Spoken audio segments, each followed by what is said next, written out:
Hello friends, मैं राहुल शर्मा रोहतकी, आपका BTech वाला भाई। इस वक्त लंदन में हूँ और अभी शाम का वक्त है यहाँ पर।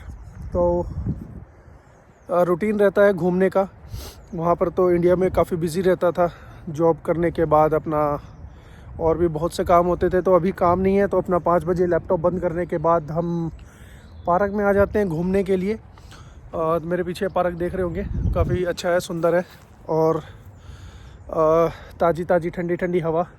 तो आज का जो टॉपिक है, हम लोग बात करेंगे कि जो भी बीटेक करके पास आउट होते हैं और जॉब अपॉर्चुनिटीज़ जिनके पास कम होती है, उनके क्या कारण रहते हैं। और सबसे बड़ा कारण कि जिस तरीके से हम स्कूल के अंदर जब जाते हैं तो हमारी फ़र्स्ट क्लास जो होती है, नर्सरी, तो उसके अंदर हम लोग क्या सीखते हैं वो बड़ा बेसिक होता है और सबको पता होना चाहिए।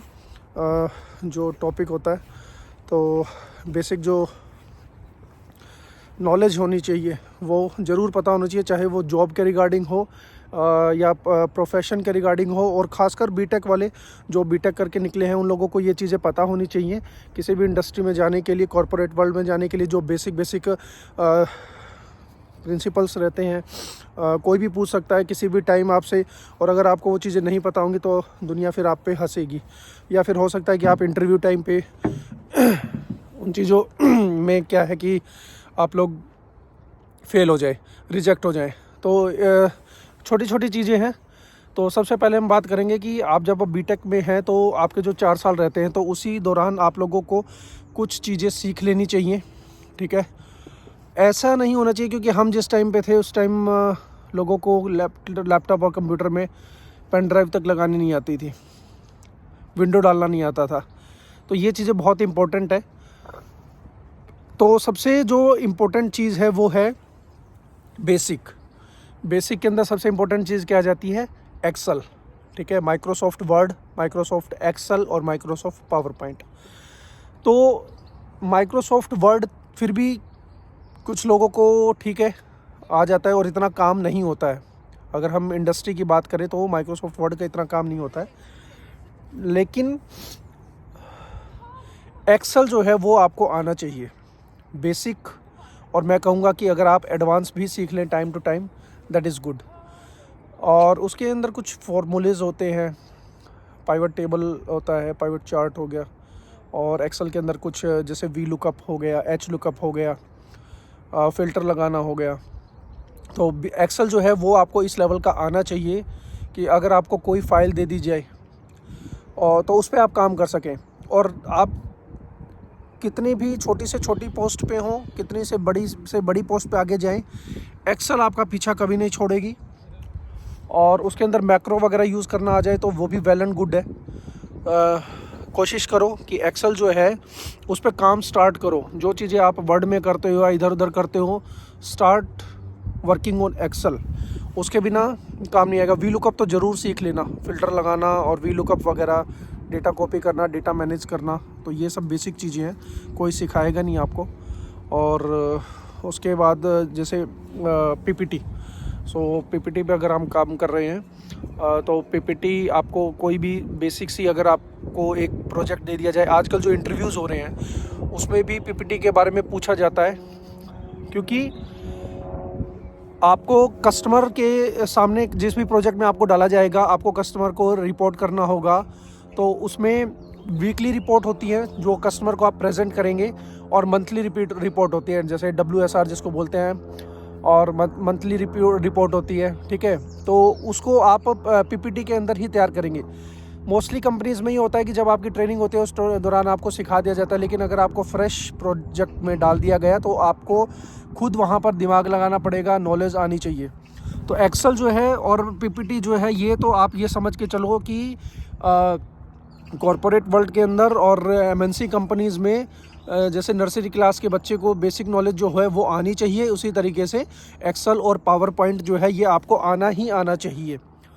जो लोग बीटेक करके इलेक्ट्रॉनिक्स कम्युनिकेशन से जिनकी बीटेक है और जिनको कोडिंग वगैरह नहीं आती है, जो सर्विस मैनेजमेंट में जाना चाहते हैं, सर्विस मैनेजमेंट का जो काम होता है, लाइक कस्टमर हमारा ऐसा है कि सिर्फ आपको उसके अंदर सर्विस मैनेज करनी है, तो उसके अंदर कोई बेसिक छोटा सा प्रोजेक्ट है तो वहाँ पर एक्सेल है, वर्ड है, पावर पॉइंट है, सॉरी वर्ड नहीं, एक्सेल और पावर पॉइंट इसका मोस्टली यूज़ होता है।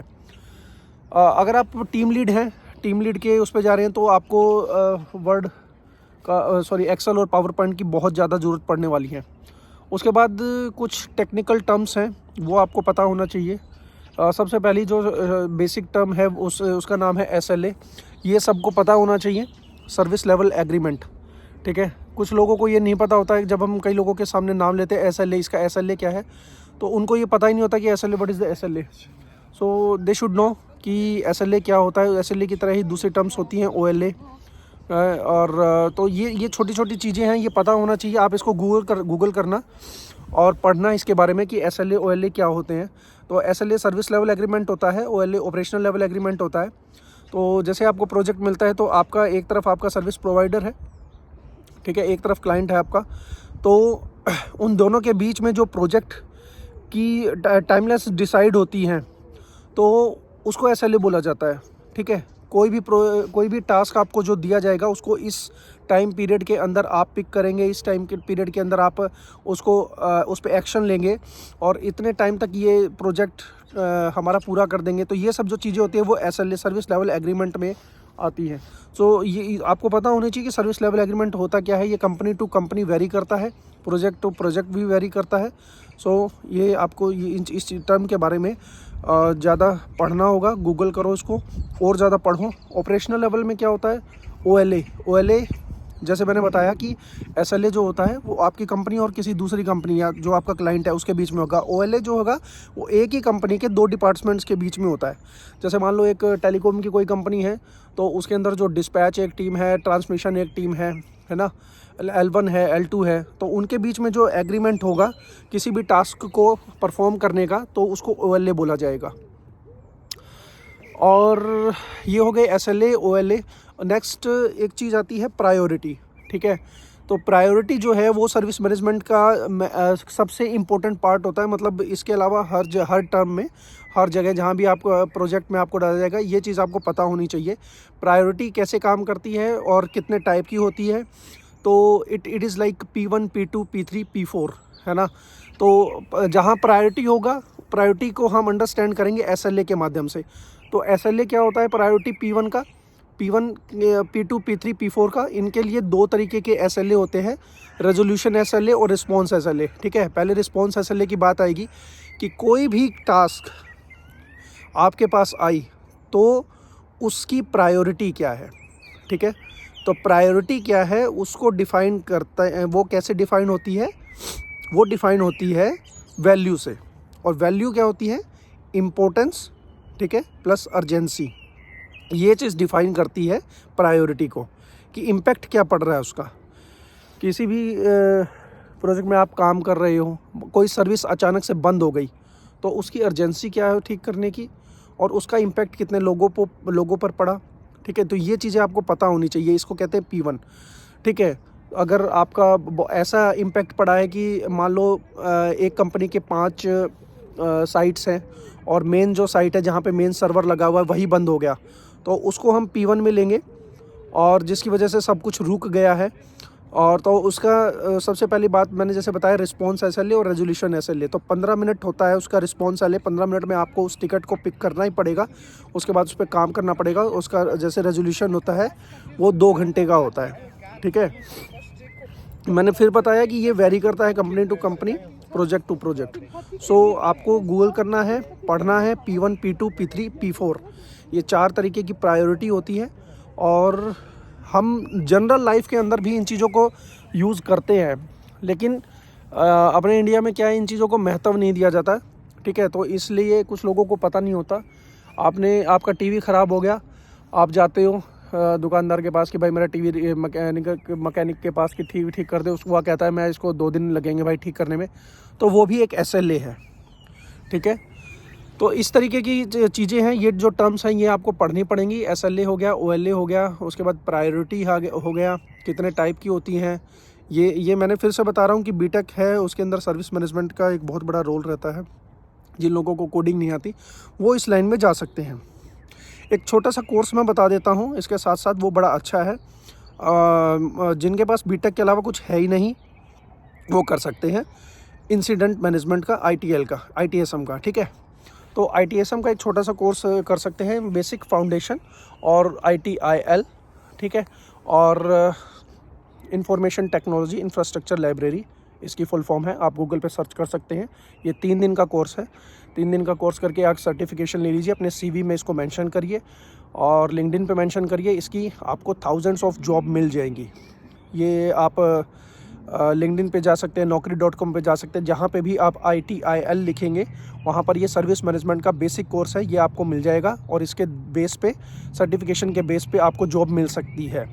ये एक ऐसी चीज़ है, बहुत हाई लेवल नहीं है, बहुत छोटी लेवल पे नहीं है।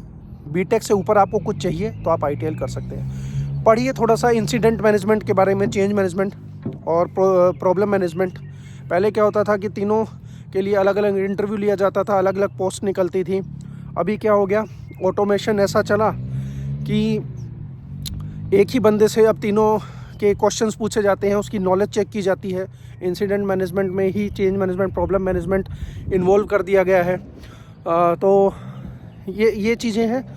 और इससे आगे जब हम जाते हैं तो बेसिक जो पैटर्न है वो मैंने आपको समझा दिया कि बेसिक जो चीज़ें हैं किसी भी इंडस्ट्री में जाने के लिए, ये सब चीज़ें आपको पता होनी चाहिए।